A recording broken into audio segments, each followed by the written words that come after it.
Well, hello there. I'm Ree with WTI, and I don't know if you're like me and I'm trying to eat a little healthier, so I'm ready for my snacks. And I bring these with me when I'm at work or if I'm on the go.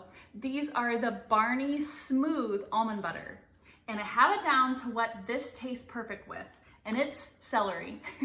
Now it also tastes really good on more savory things because this doesn't have any added sugar. It's really good on savory things. So the most important thing to do with these packets, because they've been sitting for a little while, is to knead it. If you knead it, it is gonna come out amazingly smooth, just like it says.